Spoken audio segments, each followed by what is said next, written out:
Here's what I found to be true. Most coaches, not the good ones, but most, suffer from what I call the projecting coach. That is, they project their experience in physical training onto their athlete.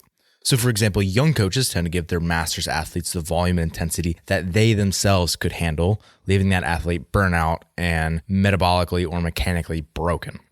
Competitive coaches tend to give their general physical preparedness, GPP athletes, the movement selection and frequency that they themselves would take on in their own programming. Another example would be coaches who bias general fitness as the king, don't prescribe programming to their games hopefuls and really high-level competitive athletes that resemble the level of sacrifice needed to throw down with the best in the world. If we have someone who's really naturally powerful and they're the ones coaching someone who's a relatively weak athlete or is not a naturally powerful athlete, so like an aerobic responder, they often don't give them as aggressive as percentage work as they need in order to get the same effect as a really powerful, really strong athlete. Another one would be male coaches often don't know their female athletes' weights by heart. And I could go on and on with this. And if you're a coach, listen up. You need to learn more about your athlete and take on their lens as your program for them that resembles their life. And athletes, in this case, masters athletes, if you aren't communicating with your coach and being open and honest with them and telling them that, hey, I'm feeling beat up, I'm feeling broken down right now, then it's not your coach's fault. It's your fault. And you need to take responsibility for your own programming in the sense that you are going to be providing feedback to your coach. If you provide feedback and then they don't listen, then that's your coach's fault and you need to find a new coach. So my goal today is to outline very clearly what should and should not take place in Masters Athlete GPP programming.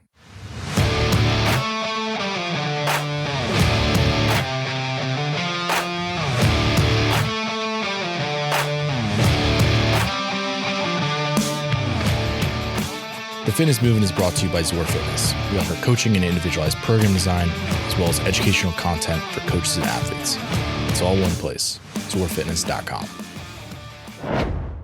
The first thing I'm going to go over is defining GPP a little bit more clearly, and then going over some of the similarities and differences between GPP and competitive athletes.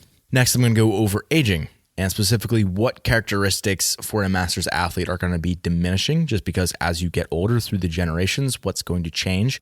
So then how much of this can be prevented? So what can we do to counter some of these things? And then how is it best prevented? So what are some of the best practices that we can use for a master's athlete, trying to get them to grow and develop as an athlete? The third point here, you didn't grow up doing CrossFit. So CrossFit did not exist when you were growing up. So how does this change things? Because there are teens now who grew up in their entire life, CrossFit was a thing. It was always a sport. They've always just sort of done this, or they're young enough where they has really easy carryover and they don't have a lot of the mobility issues and some of the structural imbalances that an older athlete has because they haven't had consistent exposures to these throughout the years.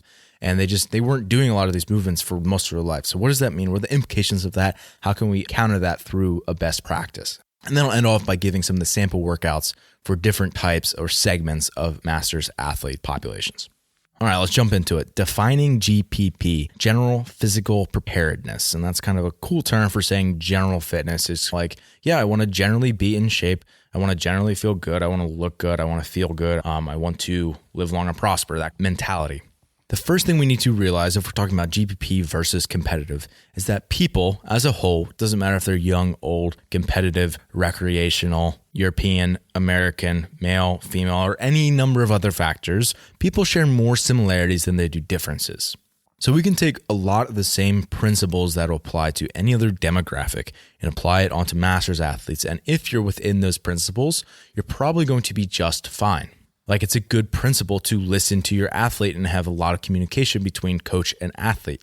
Let's take myself as an example. I coach athletes. If I knew nothing about a master's athlete, nothing about their process as they age, how things change, any of that, I knew nothing. It still wouldn't matter if I was still being a good coach and communicating with my athlete. So if I'm getting good feedback from my athlete and all the time I'm saying, man, they're just burnt out and they're not able to handle this volume for whatever reason, I need to back off that volume. And if I don't do that, regardless of what population that is not a good coach. So if we are being a good coach, we listen to our athlete, we understand what's going on, and then regardless of what demographic they are, we can make adjustments for them. So obviously we do already know kind of a baseline of where they're going to be at relative to other sectors of the population, and we can really get more tailored to them. but realize that you don't have to know all the science behind it. This is certainly going to help. But if you're being a good coach or a good athlete and you're giving feedback to your coach or receiving that feedback from your athlete and you're in communication with each other, well, then you're already going to be on the right track and you're already going to sidestep a lot of the issues that come about because of poor practices in general. So the next thing we have to realize is that masters is a very broad term. So we could literally have someone who's 35 years old and we could have someone else who is 70 years old, literally double their age, and they're both considered a master's athlete. Like we don't have masters and then grandmasters and then another one. It's all kind of the same. So the principles are just slowly going to get scaled up each generation. If we have someone who's 35, it's going to be different when they're 45. It's going to be different when they're 60, 70, if they're 80 years old. All these principles are just going to continue to shift and get more significant as the generations go by. And that's an intuitive thing. Like most people just understand that. All right, so let's talk about characteristics.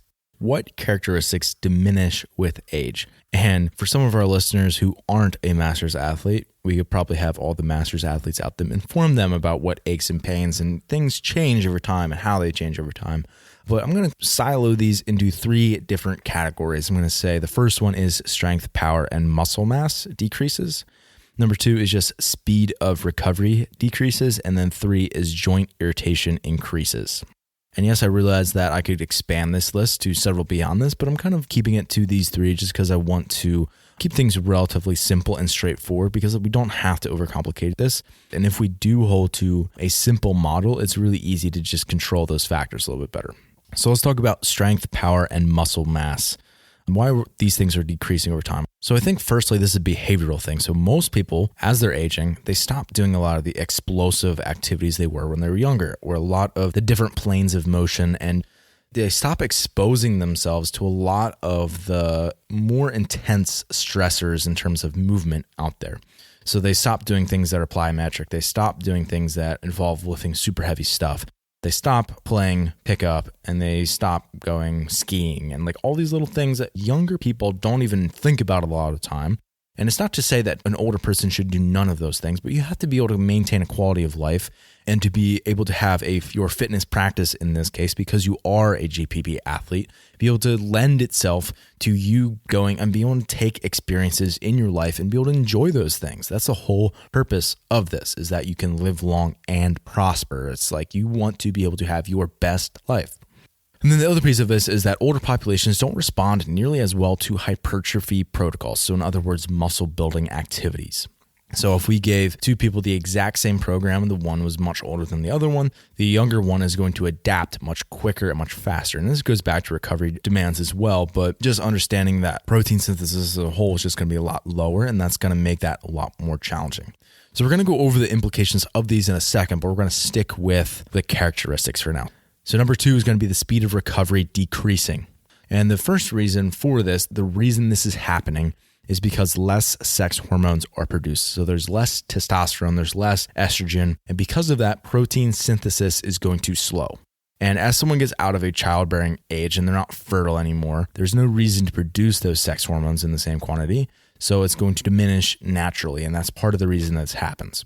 And the other part of this is that melatonin production is going to drop off significantly, especially for women post-menopause. And this is going to have a lot of implications. The biggest one is just for sleep efficiency. So sleep efficiency is just simply how much time are you spending awake per night.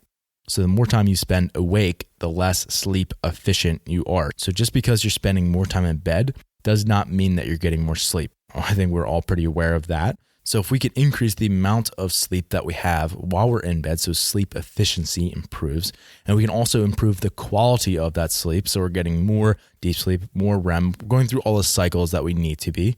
Then we're going to have faster recovery and just overall better quality of life outside of that.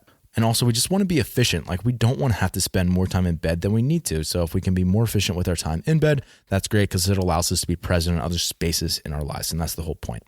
And then the second point that's going to decrease your speed of recovery is environmental exposures. And that's what I believe is a big factor, but I also think the research supports this as well, is that as oxidative stress increases, free radicals increase, that there's going to be more cell damage. And this could show up in a number of different ways. But this could be caused from any number of things, from eating processed foods, because you're getting more chemicals and you're having more sugar, and there's just more opportunity for free radicals to show up. Plus, you're getting less antioxidants in.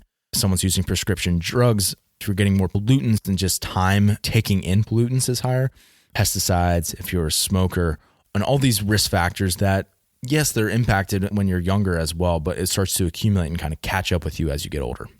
And the last factor here that's going to decrease the speed of recovery is just an increased level of stressors outside of training. So if we think about a teen athlete, yes, they have some stressors outside training, but compared to an adult in the real world who is maybe in their 30s or 40s, their number of responsibilities is just overall less. So the number of stressors that they have outside of training is less. If you have less stressors outside of training, it means you can put more of your adaptation currency, so to speak, into that training bucket, and you're going to respond quicker from that. So if you have someone who's older, they have more stressors outside of training, they're married, they've got kids or grandkids, they've got a mortgage, a day job, they have all these responsibilities that they have outside of training. All those stressors are going to be weighing on them throughout their day, and they're going to have less adaptation currency, which is, again, it's just a mental model of thinking about they have less potential adaptation to put onto training. And then our third point here is that joint irritations increase. This could be because of soft tissue quality. This could just be because of cartilage. This could be just because of wear and tear and years of suboptimal movement patterns. There's a number of things that are going to be included in this. One of which is actually being a delayed inflammatory response. So as you age, the speed at which you respond to stressful activities is somewhat diminished. And this is one of the ways this shows up through inflammation. And inflammation gets a bad rap, to be honest. But oftentimes, inflammation can actually be a good thing and something that we want to happen. It brings healing a lot of the time. I mean, obviously, we can do things where we bring too much inflammation too quickly or just be caused from the wrong things. But in general, inflammation is a necessary thing. And we just have to be able to control that and have it in the right doses. The next thing that is causing joint irritation is reduced soft tissue elasticity.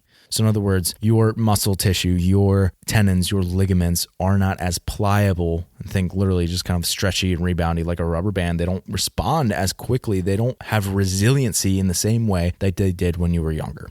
Next, collagen is actually less resilient. Collagen is like your hair, nails, cartilage, tendons, all those structures have collagen in them, and they're less resilient and they're slower to be repaired as you age. And then lastly, once again, this is a behavioral thing as well, where people as they age are just spending less time in certain ranges. And if you have not spent time in those ranges, you use it or you lose it, they lose it. So they have reduced mobility, they have less movement quality, which ultimately is going to be leading to greater stress in those exact same movement patterns.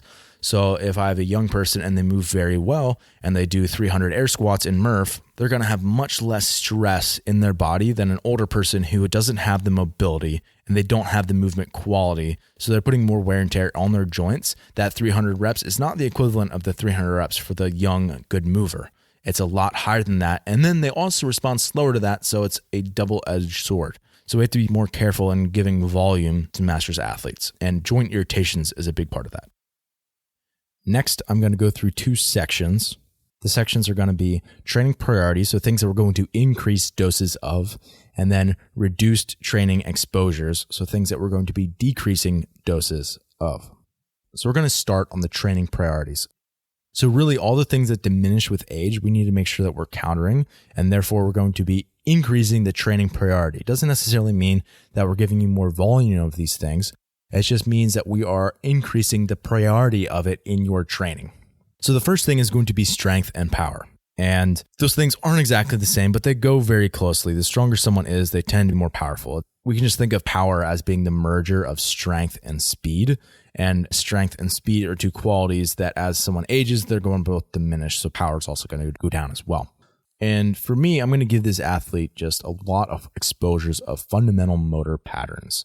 So just giving them time and reps, especially if they have a high biological age and a low training age. So they've came into it later in life and they haven't been doing it super long. They need more exposures of the fundamental movement patterns. So making sure that they're hinging and their back is flat and that their pelvic tilt is moving in the right direction and all those things are going on. We need to be very nuanced and specific and do that in ways that are not complex. So don't do that in mixed modal work. Having them do that in maybe 3 sets of 10. 5 sets of 5, keeping it really simple and just making sure that they're actually getting patterns down and that everything is looking very clean. I'm going to give these movement to that athlete in moderate frequency. So making sure that they're getting at least 1 to 3 exposures of a particular movement variety in a certain week. So for example, if I stick with hinging, making sure that each time they come in, they're getting a hinging activity. And initially, this is going to start off where it's a lot more the same movement, where maybe it's an RDL every single time they come in if I only see them 3 days a week.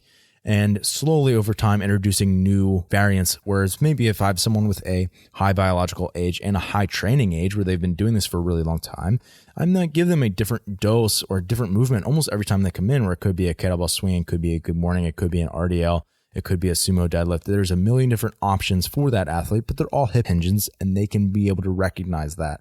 And they're still all going to be fundamental motor patterns.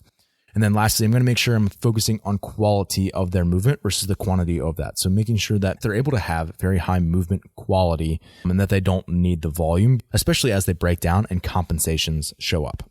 So strength and power is number 1. Sustainable aerobic work is going to be number 2. So ideally for this, we spend most of our time in low eccentric modalities. So erg work is a great example of low eccentric modalities. There's no real catch phase. Like you could spend a really long time on a bike or a rower and you're probably not going to get sore from that. You will likely get tired, but you're probably not going to get super sore where your soft tissue quality degrades because of that. And as I give, especially a GPP athlete, mixed modal work, so things like a CrossFit Metcon, I'm just going to make sure that those doses are very controlled and that I'm really keeping an eye on total volume as I do that. Controlling the volume of mixed modal work in a class scenario is much harder, but in individual design, it's a whole lot easier. For an athlete that I don't know well, and I believe I said this in episode number 3, don't guess, assess, go check that one out. But you need to, as a coach, know very closely how much volume your athlete's going to get in. So if I'm giving an athlete an AMRAP, where it's as many rounds as possible, and it is a time priority, so that's what an AMRAP is, meaning that they have a certain amount of time, and you don't know the work until they get done with the workout. So in other words, you don't know what the volume is going to be because it is a time-based element. If that's the case, I need to know my athlete pretty well, especially if it's a master's athlete, because I need to be very careful about how much volume they're getting. So for most masters athletes, I do lean towards work priority because that way I know exactly how much volume is going on. If I give them an EMOM, I give them a 4-time workout and know exactly how many reps of that thing they're going to accumulate in that amount of time. And that way I can keep an eye on their volume week over week and making sure that their contraction volume isn't building more than 15 or 20% in a given movement per week. And that's one of the things that can really help ward off some of that joint irritations that a lot of masters athletes are going to be dealing with. And then the final thing for sustainable aerobic work is increasing the speed of recovery. So how quickly an athlete is recovering from the work that they are doing. And that's a large part of the basic aerobic function sessions that I give athletes, but that's also for recovery in kind of their immediate training environment as well, where here I'm mainly focused on their long-term aerobic function, where as aerobic function increases as a general quality, their ability to be able to recover from more volume a little bit quicker is also going to be increased. So for increasing aerobic function, this needs to be something that we do several times a week, and we do this over a course of several years. So it's a very slow, methodical, long-term approach. This is not where I'm trying to peak for competition, because again, that doesn't apply to a GPP athlete. We're talking about general fitness here. We're trying to increase their quality of life. And if we can increase their aerobic functioning as a whole, not necessarily in a certain time domain, but just as a general quality, we can increase their general quality of life as we do that. And part of that is going to be recovering faster from workouts so they can feel normal a lot of their life. Next training priority that's going to be increased is skill work. So for skill work, there's a few characteristics that I would define as skill work. One is that the fatigue accumulation is low. So you're not getting super fatigued in skill work. If you are getting super fatigued in skill work, that means that it's no longer skill work. It might become density work or something else, but that's perfectly fine, but it's not skill work. And then second point is that it's high intention. And then lastly, it is low intensity. So intention is high, but intensity is low. So maybe the weight is low, but you're really focused as you're going through those reps. That could be skill work, even if it's maybe a strength activity or it's a gymnastics activity. All those things could be focused on skill work. The fourth point that's going to increase is accessory work. And the goal with accessory work, you're not just going to provide random doses of accessory work. The goal is to improve movement quality with whatever exercise selection you have. So if I give an athlete a staggered stance RDL, there has to be a reason why I'm giving that athlete that specific exercise. And maybe it's because they're lacking eccentric control on a lot of their hinging movements, but there has to be a reason. If you talk to your coach and they're like, yeah, I'm giving it to you because it's good to do accessory work, that's not a valid reason. Like, it has to have a function in your training. And accessory work is a term that gets thrown around a lot. And I think for most people, accessory is anything that is not a competitive thing. So in reality, it just could be a good fundamental movement pattern. And if you're a competitor sitting here thinking about it, it's not necessarily something that gets tested. So it could be a snatch grip RDL. And certainly that could be just part of like their regular training and just like a good exercise to throw in there. But for a competitor, that would be something that they would consider to be accessory. But for a master's GPP athlete, that just could be good programming. Something to think about and kind of chew on for a little bit. And then lastly, mobility. And mobility work is really all about time and positions. It's about reclaiming lost ranges. It's about prioritizing transferability. So making sure whatever we're doing, we can actually apply to a movement. And that's the whole point. Mobility is torque in range of motion so that we're actually able to have motor control. Mobility is basically motor control in a specific range of motion. So I won't even go into my rant on mobility for today. I'll save that for another day, but realizing that we have to have a goal with mobility work. Mobility work is not stretching. Stretching can allow someone to move better, but is not necessarily mobility work. So the first thing is reducing total training load. So a master's athlete's MRV or max recoverable volume is going to be lower because they're a master's athlete. And for the reason, the characteristics that are diminishing that I talked about before, that's the reason they can't handle as much volume. We can do some things to offset it, like the aerobic work, like doing a lot of strength and power activities, but we're not going to be able to offset everything. And all the other ones that I'm going to be going through now basically are stemming from the fact that their max recoverable volume is not as high.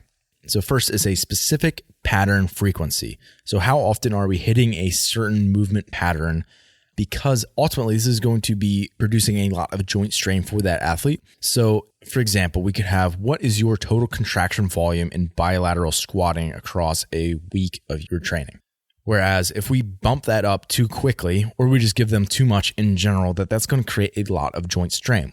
And this is something, especially if we have someone who has a higher training age, rather than just giving them a ton of bilateral squatting, we can start to incorporate single leg work. And this is where we can start to say, okay, that's where you give them more of that quote accessory work, even though it's just really good programming and someone who's maybe a more competitive athlete would call it accessory. So as a coach or a self-coached athlete, you have to go through and be able to weigh out how often am I hitting each of these patterns, and then what is my total contraction volume? And within that, what percentages am I at? Am I kind of at lighter loads? Am I at moderate loads? Am I at heavier loads? And each one of those is going to have kind of a max recoverable volume number. And this is kind of more of a concept than it is really a hard, fast number, but at least starting to look at that and be able to get an idea of where you're at week to week. And if you do jump it way up, that's probably why you're getting a lot more joint strain on a particular time. Like if you go from your normal classes to jumping into Murph on Memorial Day, well then, yeah, you're probably going to have a lot more joint strain and irritability over the next week. Third point here is reducing volume in plyometric activities, but you can't pull them out completely. So plyometrics are, let's call them bounding or jumping, especially things that are rebounding. So like double unders, like rebounding box jumps. Again, this goes back to masters of a really broad category. So if we have someone who's 35 doing rebounding box jumps, it's a little bit different than if we have someone who's 65 and they're still doing them. And certainly, I think good movement is good movement. It doesn't mean that someone who's 65 should have no rebounding ability, because that's not true either. But we have to know the athlete. We have to know their place. If I have an athlete with a very high training age who's been doing this for a really long time, they know their body well, and it's from a relatively low height, then sure, maybe a rebounding box jump could be appropriate for them in unfatigued settings for even a GPP athlete, right? So again, we have to take all this with a grain of salt. But just kind of understanding that while we reduce the total volume of those plyometric activities so that we're not creating a lot of joint strain, we have to give them doses of that so that they maintain a lot of the strength and power, because plyometrics are very high power.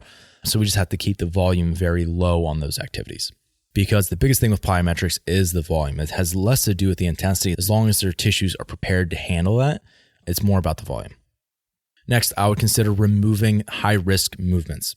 Again, this is a GPP athlete. If we have a competitive athlete, those things might be inevitable. And if they are super committed to their goal, like yes, you still have to be smart in how you program giving pull-ups, but to a degree, Hey, it's part of the sport. Like, this is what you have to be willing to do if you want to get to that level. But there's no reason a GPP athlete, especially an older one in older generations, needs to be doing things like kipping pull-ups or kipping handstand push-ups. Like, that is just a recipe to have a shoulder or neck injury. Depending on the athlete, there's no reason that they necessarily need to overhead squat, especially if their positions aren't ready for that. For another athlete, overhead squatting might be totally a possibility, and it might not even provide any joint strain at all for them. But I would say that's a rare scenario. For a lot of athletes, just squat snatches aren't something that they need to be doing once they get up into these older generations. The risk reward there just isn't worth it. Once again, I would consider rebounding box jumps or pistols or heavy touch and go work, any of those things that I would consider to be more high risk activities, especially if the movement quality isn't top notch, being paired with low fatigue. So potentially you could give an athlete, even a GPP athlete, heavy touch and go work. If they move extremely well and they're not super fatigued, okay, that might work, but that's a pretty narrow window of the population.